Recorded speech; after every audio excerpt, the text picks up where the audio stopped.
it took 7 years to get the letter right. Exactly. So, like, the immediate question that comes to your mind is, why did it take 7 years to write that letter? And that's what's so gripping, because you want to find out why, so you turn the page. That's insane. I love it so much. And I feel like that literally highlights the importance of first lines in books, because there are so many amazing books that don't have as good first lines, and because of that, not as many people keep on reading them and see what good books they actually are, because of the first lines not being as gripping. And so some people leave the book at the beginning, and that's exactly the reason why there's some books that have great first lines but are not even that good the rest of the book. People keep reading them because of the first gripping first line. Hey friend, do you love the smell of books? Maybe you absolutely delight in the sound of a pen gliding across a page as you write. Hi, my name is Shira Rodriguez, and I am a Jesus follower, a writer, entrepreneur, and lover of all things boho and books. In this podcast, I want to take you on a journey of discovering yourself, discovering God and your passions, and how to make your life beautiful and so full that it overflows into the lives of others. And over here, we are not about compartmentalizing life. Oh no. Over here, we talk about holistically taking your life and presenting it as a place where others can be blessed just by knowing you. Are you excited? I am. So snag your favorite mug of tea or a pen and paper, and let's jump in. Because you're listening to Her Reading Life podcast.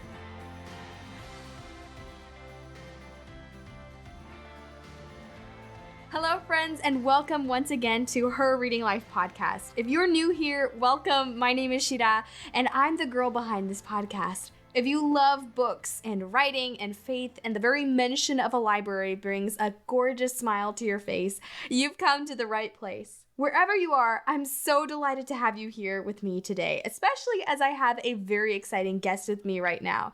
She's known me for practically all my life. We grew up together, quite literally, and she is absolutely brilliant and incredible and one of my favorite people ever. My sister Nevi, who is joining us in the studio today. Hey, it's great to be here. So today we're going to shake things up a bit. Usually I have an inspiring chat with a fellow writing friend or artist, or a simple encouragement or tips to share with you all. But today we're actually going to be doing a book/writing challenge together. The idea is to really gauge how important first lines really are, and if we can tell bestsellers and award-winning books just by their first lines. Also, as a writer, it's so important to know how to pull your readers into not just your book, but even each of your individual chapters. So I thought this is going to be such a fun challenge to do. So this is how it's going to work. My sister Nevi, who is also an avid reader herself, is going to read the first lines of some books that she's selected from various different genres, and we're going to together rate these books by their first line.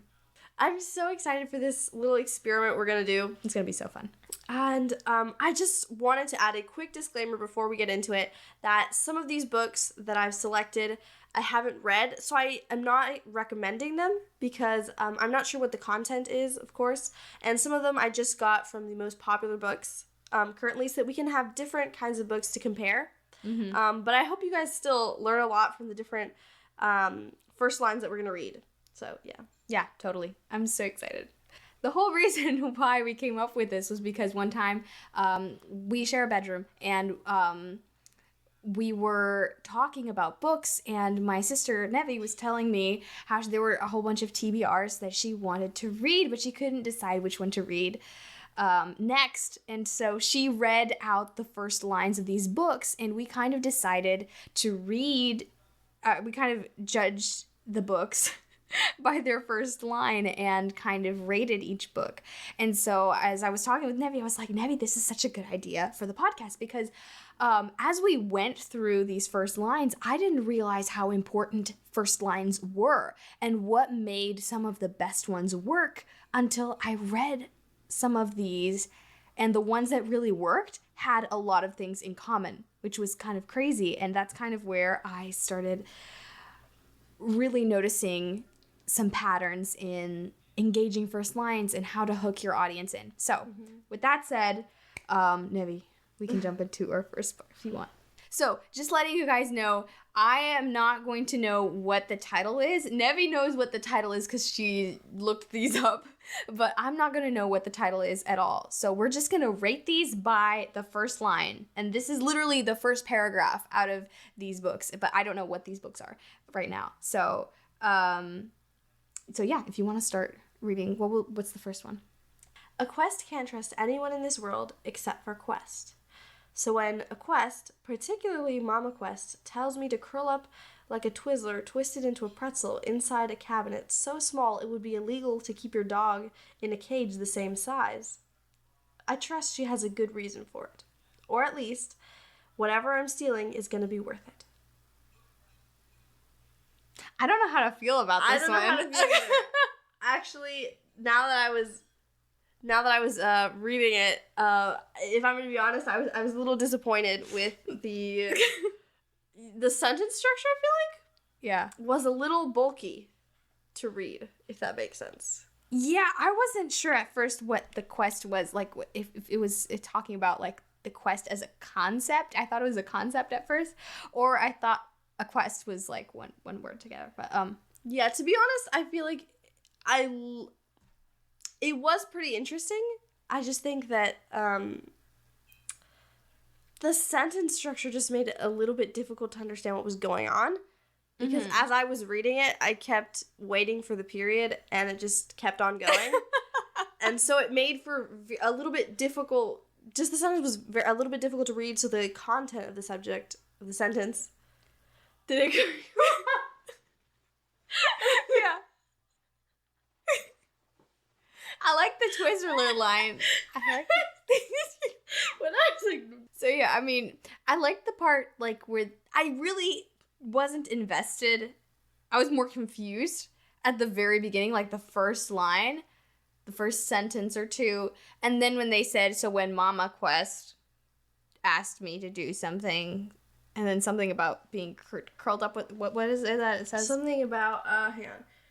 Curl up like a Twizzler twisted into a pretzel inside a cabinet so small it should be illegal to keep your dog in a cage the same size.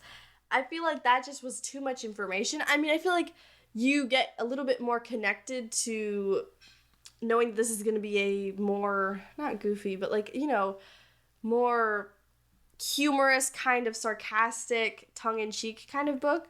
But I feel like it also puts you off a little bit because it is a lot of information kind of all at once. Like, why are you telling me that you're a twisted pretzel inside a cabinet so small? Because that's not the point of the book. I want to know about the character. I want to know something that's going to grab me. And, you know, being twisted inside a cabinet that's too small to keep a dog in isn't exactly what's the most attention-grabbing. Yeah. And again, disclaimer, guys, this is not like a professional opinion or whatever. This is just what we're thinking of. Like our first impressions of these lines. So, yeah, I thought it was, I would rate it like a 3, a 2, 2.5, 3. I totally forgot to mention at the beginning, how are we doing this rating system? What does a 3 mean? Is it 1 to 10, I assume? No. 1 to 5. Okay. Because we're doing it like a Goodreads. Right. Like if we're rating this like it's Goodreads. Okay. So, yeah, I'd give it a 3.5.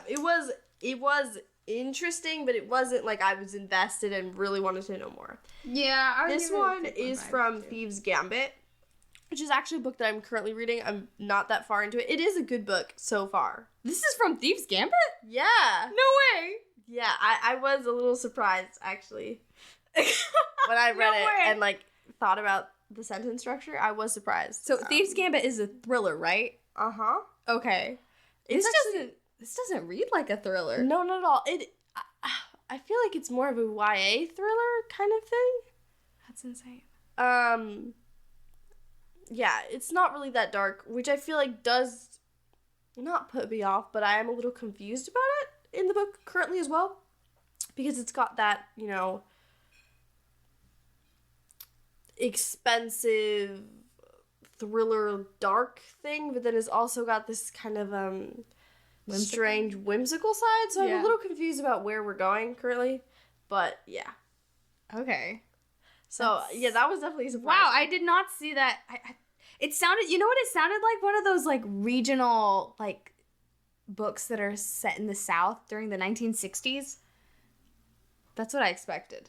Yeah. Like, kind of To Kill a Mockingbird kind of feel thing. But, wow. Okay, I did not see that coming. Okay, so the next one, the first line technically is just literally one line. So I'm going to skip to the second chapter.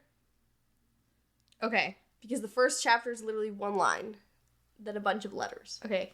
If you want, you can read the first line, like the first line from chapter 1. The first line from chapter 1 is... The only line.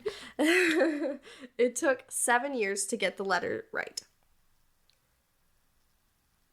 I actually love that. I do too. That is so brilliant. Because I feel like, yeah, letters should be a fast thing, and so you're confused by the thing of this letter taking 7 years, which seems like the opposite of the point of letters almost. Exactly. Which just intrigues you. You're like, why in the world did this letter take 7 years? Yeah, totally. Oh my goodness, yeah. So the second chapter from the same book is Scarlet's feelings came in colors even brighter than usual. The urgent red of burning coals, the eager green of new grass buds, the frenzied yellow of a flapping bird's feathers. He'd finally written back. Okay, this is so good. Right? I think This is brilliant. I was very surprised. No peeking. I'm not peeking. I was very surprised because this is a book that I've wanted to read for a long time, but I wasn't feeling quite motivated to read it yet. And now I really, really want to read it. For sure. So yeah, this one is from Caravel.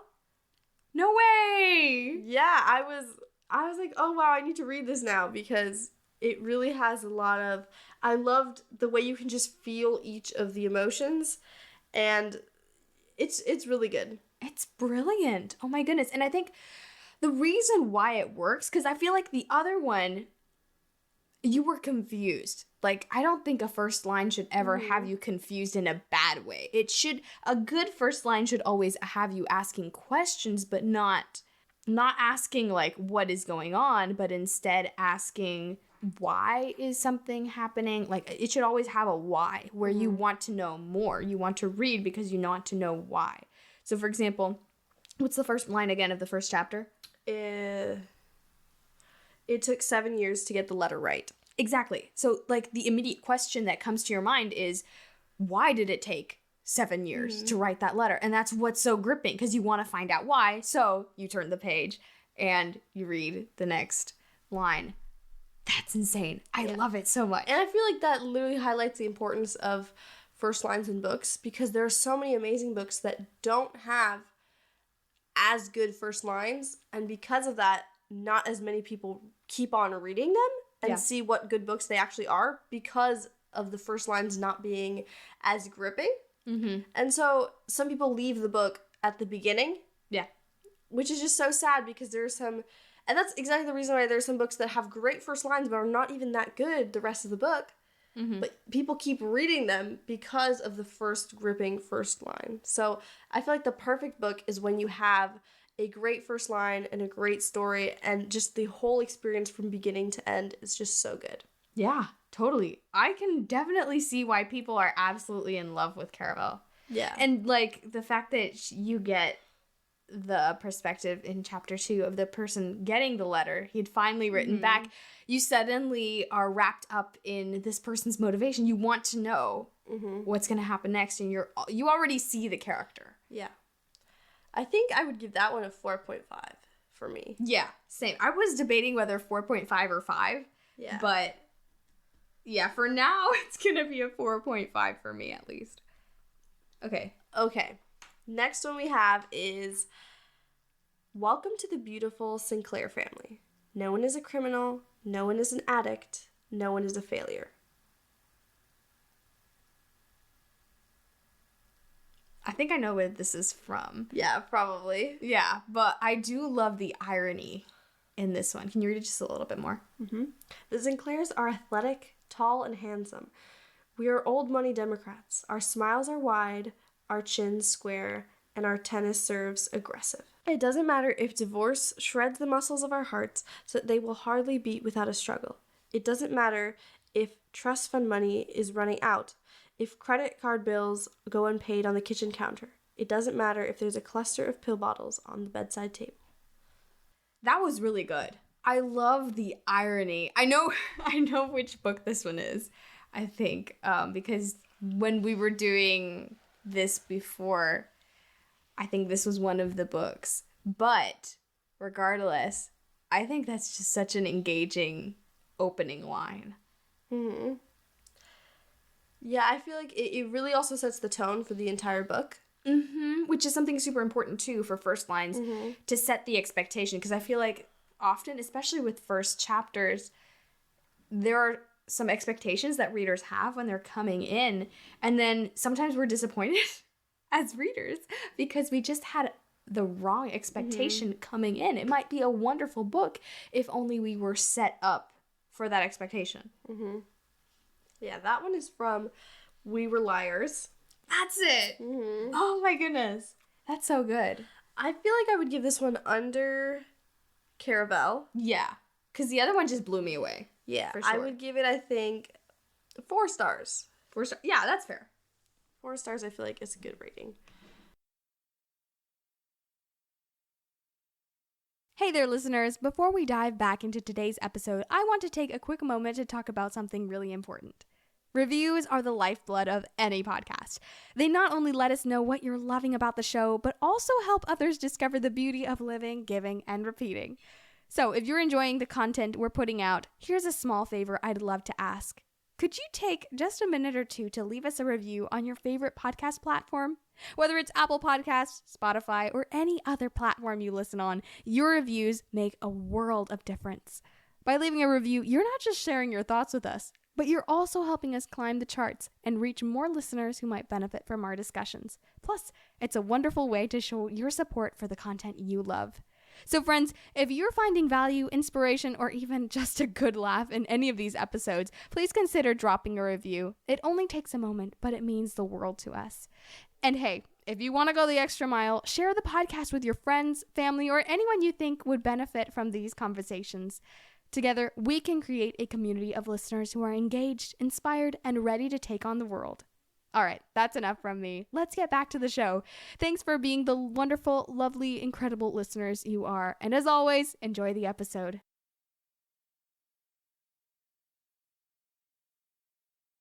I like the simpleness of it. Yeah, I love the irony in it. You're kind of like, it's kind of tongue-in-cheek, kind of like, I love also the personality of the narrator that just comes through. And I feel like that's such an underappreciated aspect of first lines when you can really feel the main character or the narrator's character, or even if you're writing in third person, the character's or the narrator's style and voice that just captivates you, and you want to learn more, and you're just drawn in by the story and by the personality of whoever's narrating. So yeah, definitely this was book 3, right? Our next one is, this one had a prologue and a first chapter, and I really couldn't decide between them, so I want to see what you think of both. Okay, so the prologue first line is, my mother taught me the golden rule of dating before I even hit 2nd grade. Yeah, that one's I like it. I wasn't impressed by it. This sounds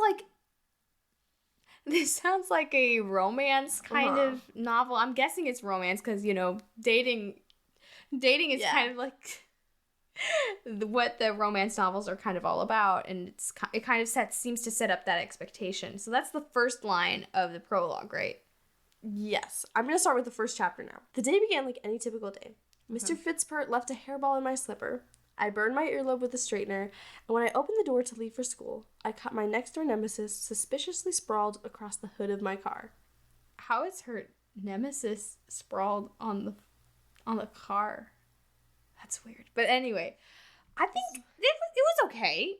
It wasn't incredible. I would say it's between book 1 and book 4, because the last book I felt more engaged in.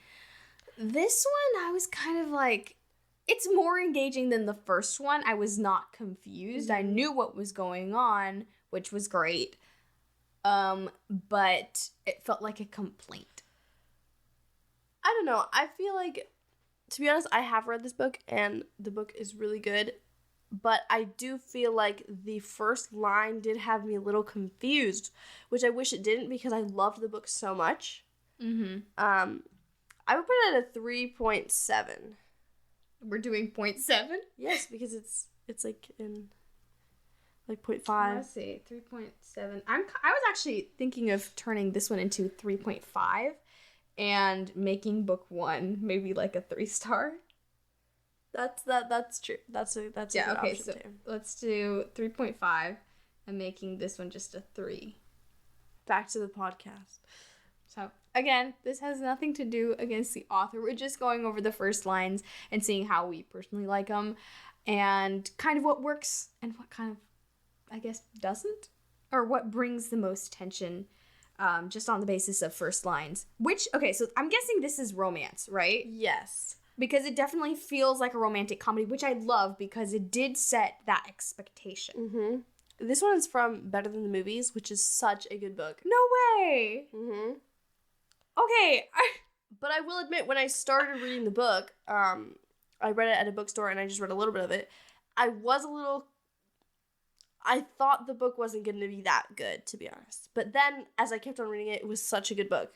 So I do feel like I wish that the first line was a little bit better, because I think I would have been way more invested from the beginning.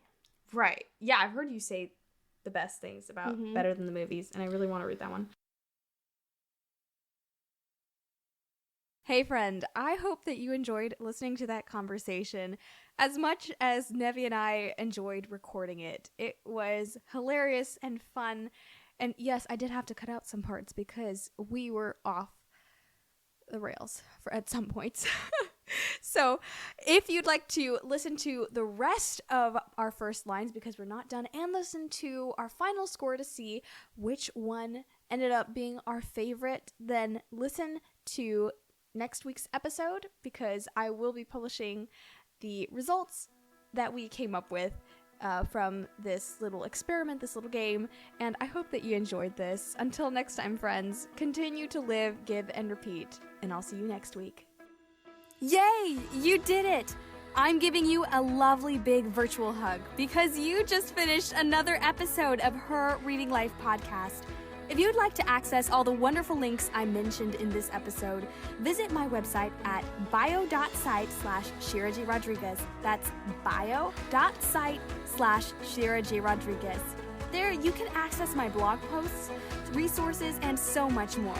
Also, check out my Instagram page for more inspirational content, and join my email list for insider secrets and exclusive updates on special events. The links are in the description box below. Also, if you could take a minute and leave a review for this podcast, that would be amazing. We're able to reach so many more people because of your reviews and ratings. I can't wait to chat with you next time, friends. Keep living, giving, and repeating.